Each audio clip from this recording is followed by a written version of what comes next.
নমস্কার, সবাইকে স্বাগত আমার স্বপ্না খোঁজ এডুকেশন চ্যানেলে। আমি সুজিত কুমার মাইতি, ইতিহাসের শিক্ষক।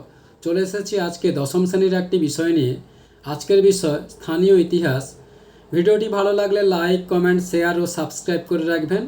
আর পাশের নোটিফিকেশান বোতামটি সক্রিয় করে পাশে থাকবেন, যাতে এইরকম নতুন নতুন ক্লাস ভিডিও সবার আগে আপনার কাছে পৌঁছতে পারে। শুরু করছি আজকের বিষয় স্থানীয় ইতিহাস। কি বলা হচ্ছে? স্থানীয় ইতিহাসের মূল কথা হলো স্টার্ট হিস্ট্রি অ্যাট ইয়োর ডোর।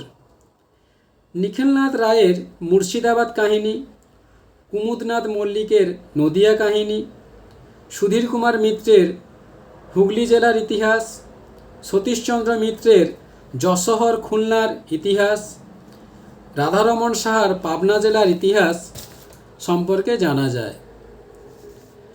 স্থানীয় ইতিহাস হলো একটি নির্দিষ্ট ছোট ভৌগোলিক এলাকা, যেমন গ্রাম, শহর বা পাড়ার সামাজিক, সাংস্কৃতিক, অর্থনৈতিক ও রাজনৈতিক ঘটনাবলী ও ঐতিহ্যের ধারাবাহিক অধ্যয়ন।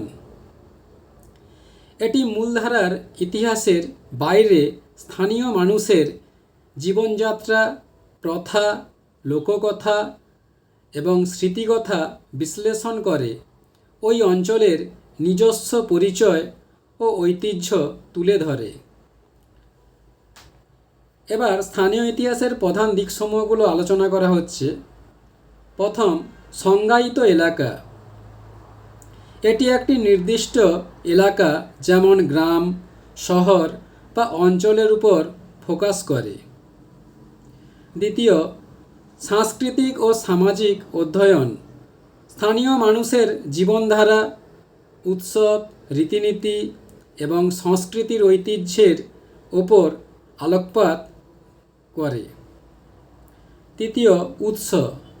স্থানীয় ইতিহাস রচনার জন্য বিভিন্ন দলিল, মৌখিক ইতিহাস এবং প্রত্নতাত্ত্বিক নিদর্শন ব্যবহার করা হয়। চতুর্থত, গুরুত্ব।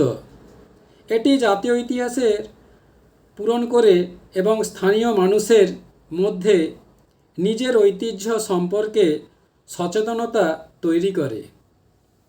এরপর মূল্যায়ন। এটি একটি ছোট এলাকার ইতিহাস চর্চা বা স্থানীয় মানুষের জীবন, সংস্কৃতি এবং সামাজিক গঠনকে গভীরভাবে বুঝতে সাহায্য করে। বন্ধুরা, এখানে ক্লাস ভিডিওটি শেষ করলাম। পরবর্তীকালে আবার একটি নতুন ক্লাস ভিডিও নিয়ে উপস্থিত হব। ধন্যবাদ, সবাই ভালো থাকবে।